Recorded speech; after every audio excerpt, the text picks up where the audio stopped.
name is Aquiles Priester. Today is a great day of the audition. It's going to be a big thrill. We have a lot of respect for the guy. They were on tour. He actually took off time from those bands to practice. To prepare myself for this audition, we had to cancel a couple concerts in Brazil. And then even just him getting here, he had trouble getting his visa. Like, he almost didn't even make it. I had many problems getting a visa for the United States, but now everything is fine. How's the mix? Everything good? Cool. Okay. The first thing what we did, we were just playing some new stuff, and I was just trying to follow John. It was very good because I had the time to warm up. But today there was a lot of pressure in that room, you know.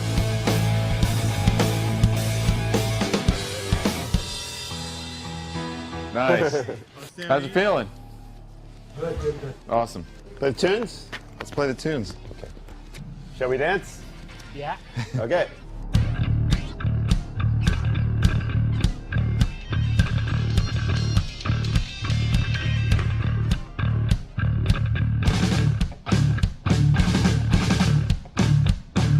Obviously, he had learned all the songs, so you know he put the work into it. He played them really well. He played them great. Really did.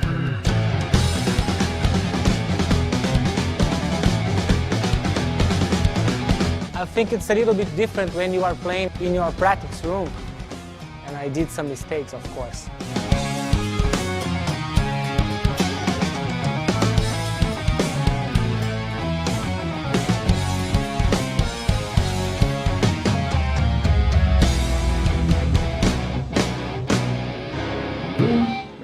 That's cool. Now No, you had man. it, man. You did a fucking great Awesome. job. That was awesome. Sorry, was sorry awesome. for the end.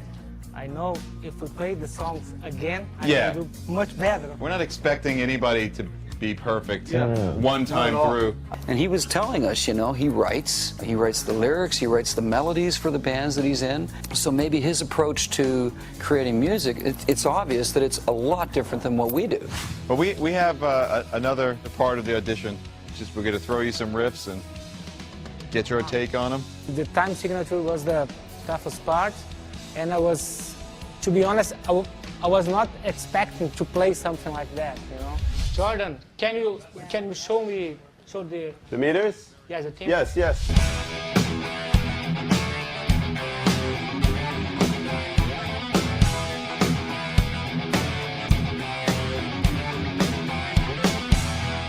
You got it. You know what?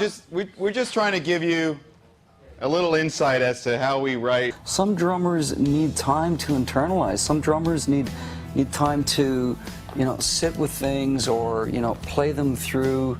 But we've made it clear to everyone that the way that we operate, a lot of it is spontaneity. It doesn't lessen Achilles. I think that it's probably not something that he's done very often. Think about it. We brought in the seven of the greatest drummers we could find, right? Right.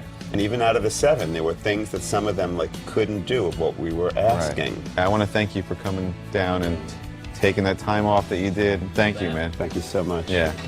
Yeah. Appreciate it. Thank Thank you, you my very friend. much. It's awesome to see you again. Yeah. All right, brother. Thank you. So I had a great time here today. I was not expecting people so friendly. They were always trying to give me some space to relax and to get the real feel to do my best. So I think people will say, you know, I think this guy can play drums. I think it's just getting more and more interesting as we go. We're just, realizing that what we have here is this very kind of special experience to have the opportunity to play with all these amazing guys. My name is Peter Wildoer. I was chosen to do the audition for Dream Theater because I play on the new solo record of James Labrie. Here we are at the airplane that left from Reykjavik, Iceland. This is it. We're in New York.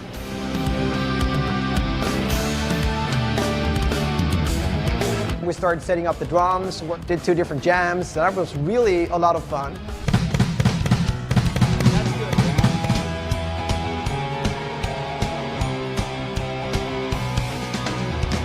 right when we started jamming, feeling in the stomach, you know, and the lump in the throat and all that kind of went away, and it really felt comfortable playing. He just really came in and shocked us, you know, at how professional, nice, prepared, and what a great player.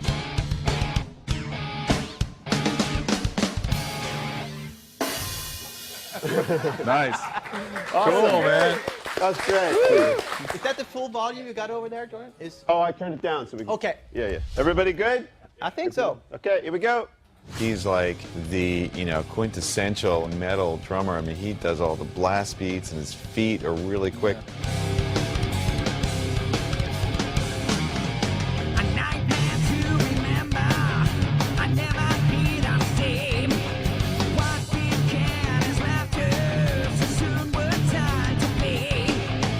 Both for the jam sessions and also for the songs, it really felt like we've been playing together before. And that really felt almost like a concert. We could have walked on stage and played those tunes just like that, flat out. It would have been unbelievable.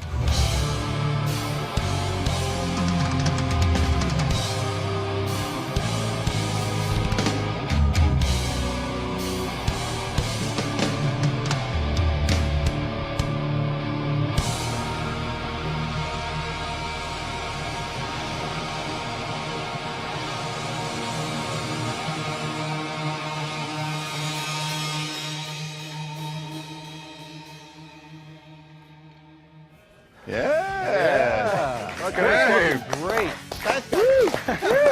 Now that we got that out of the way, Yeah, which yeah. was fantastic, let's do our little musical game. Yeah, this is very much like what would happen if, you know, we were together in the room writing. And then we did tests where they do all these weird meters and weird riffs going on. So the quarter note is like this. Okay, so the last time, every second time it's like...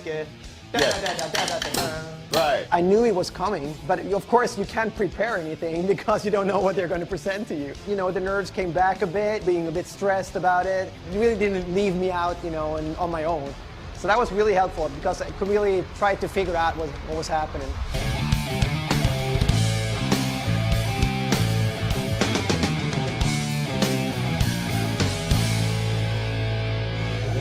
Yeah, whatever. Good, man. Not easy though. No, they locked it in.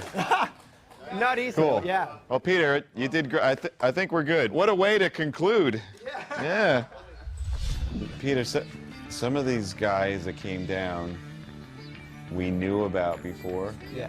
Like, and you came in, we didn't know anything about you, and you did an amazing job. Thanks a lot. I gotta Thank you. say, man. 'Cause- It was really a pleasure, you know, Cool. to be able to go here. You know, it's honoring, very honoring. Yeah, thanks, guys. It's been a pleasure. yeah, thanks a lot. Thanks a lot. Thanks. I felt prepared, and even though I was very nervous, I'm happy with how it turned out. It was a lot of fun, and I'm happy with it. I can't believe it's done. Really, that we just did this for 3 days. That's unbelievable, really. If I had to pick the three, it would be Mike Mangini, Marco, Minnemann, and Peter Wildoer. Very much. Yeah, All right. thanks a lot. That's awesome.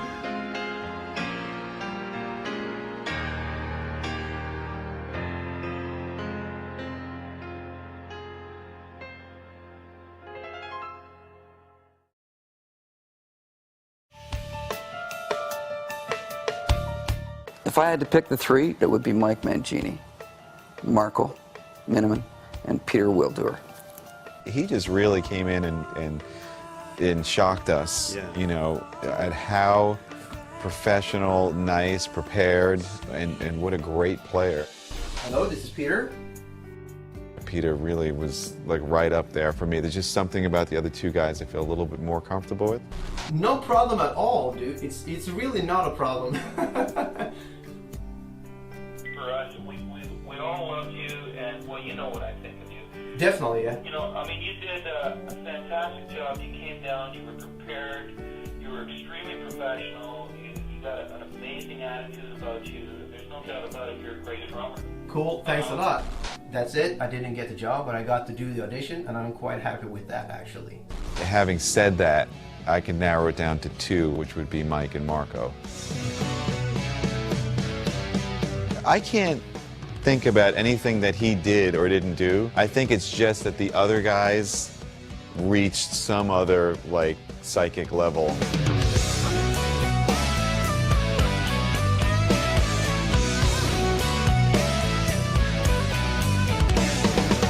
The band just really had to discuss and think about what was going to be right. You know, there were just so many parameters involved in this that went beyond just drumming.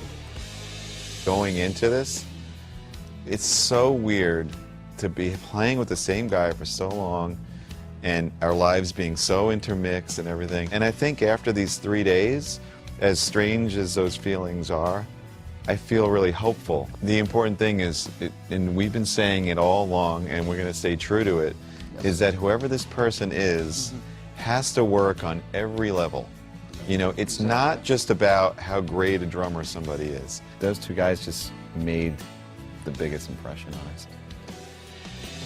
One of the things that we're going to try to do right now is actually go back and look at a couple of the performances of the guys that we're thinking about. After all the sessions were done with all the drummers and we got to hear them all, we all sat down and we kind of watched some stuff, you know, on screen and got to review the players.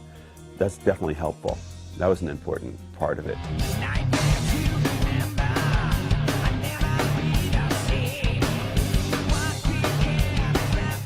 The thing that stands out in my mind about Marco is that he played with such joy that it was just emitting from him. It was like he was smiling, and it was almost, even though he was hitting hard, it was effortless and it was engaging. And the thing that stands out about Mike Mangini is that he played with like such, you know, like intensity and direction and power that was very, like, you know, engaging as well. So it kind of different approaches.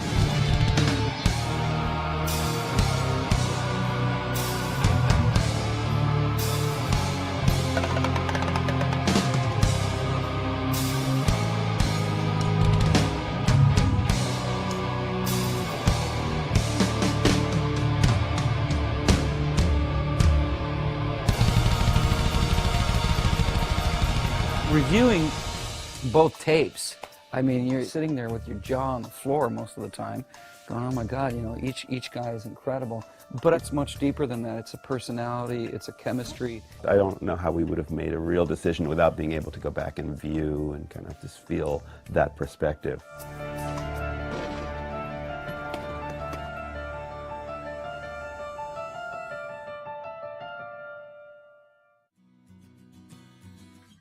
Well, I kind of just spoke my mind about the situation. Just, you know, where was I at with everything?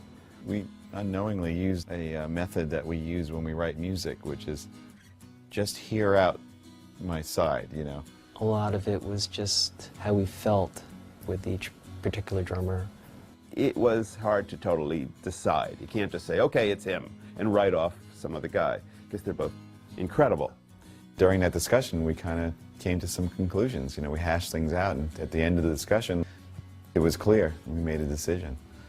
Turned out where, you know, we were kind of like all on the same page as to who we needed to carry on. I think it was, you know, it was like meant to be. I'm about to make the phone call. There was a lot of anticipation. It was very hard for him. This is awful. This is awful. This is awful. My body is not well. Just say it, guys. Just please say it. Please just say it. Don't put me through this. What, hello? Hey, Mike, what's going on? It's John. Hey Mike, how are you? It's James. Hey, Mike. Jordan here. Hello, hello. Hey, Mike, it's Jan. My hands are shaking. Obviously, this is one of the most important decisions of our career, and sorry to have made you wait as long as you have been, and I'm sure it's been extremely stressful. But nonetheless, we have some news for you, and we'd like to, at this point, welcome you to the family. Ah!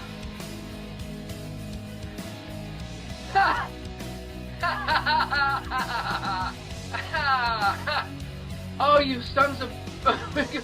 He was actually pretty emotional when He went on. right? He was really. He went on. Oh my goodness.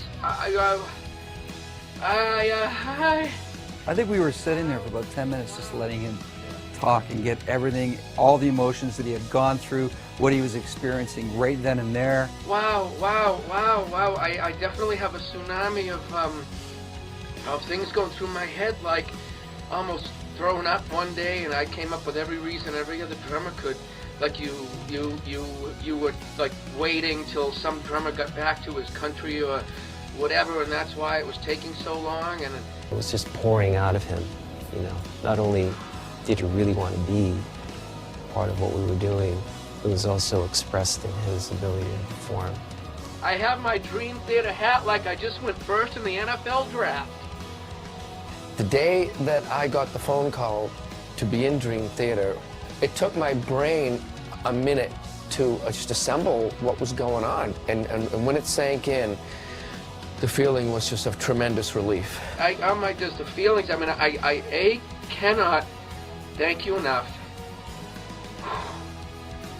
Just a minute. Wow.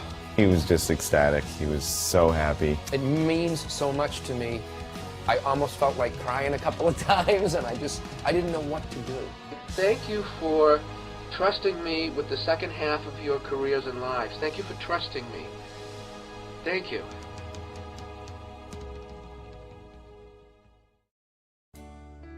Currently, we're right here in Cove City Sound Studios. We're beginning work on our next album, and it's in the first few weeks of the process. Actually, the last time we were here was when we were recording Train of Thought, and that was in 2003. We've got all our gear set up.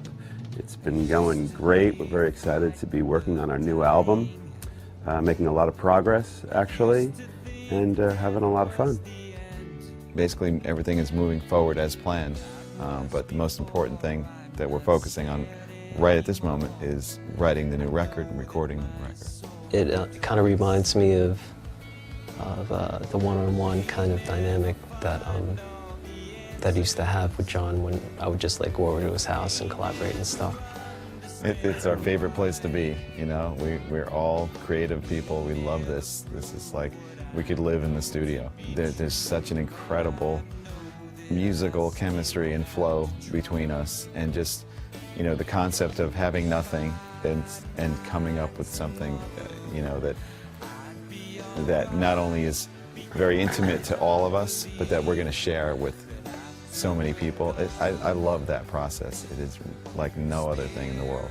So we're high on life right now. We love this. It's great. Like, the most important thing is the fact that we have an amazing following and an amazing chemistry as a band, and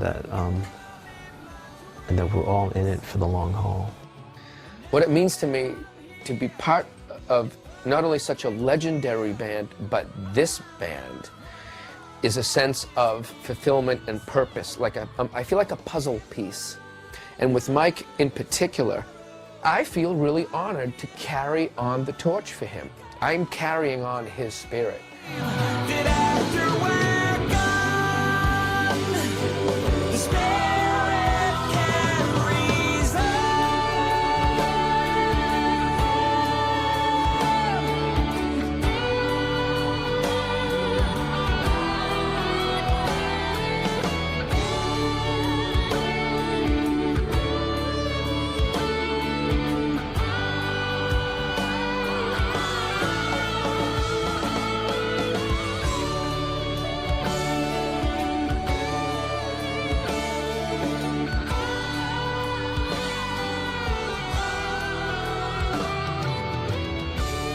I want to get to work. I'm excited to get to work.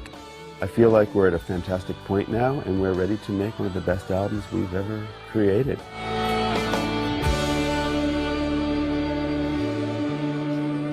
The spirit of Dream Theater and who we are and what we're about does carry on, and is carrying on. To me, I just can't see us doing anything but what we do, and this is who we are. We're Dream Theater. We can't stop. We've got to go on. We have to do ourselves that justice.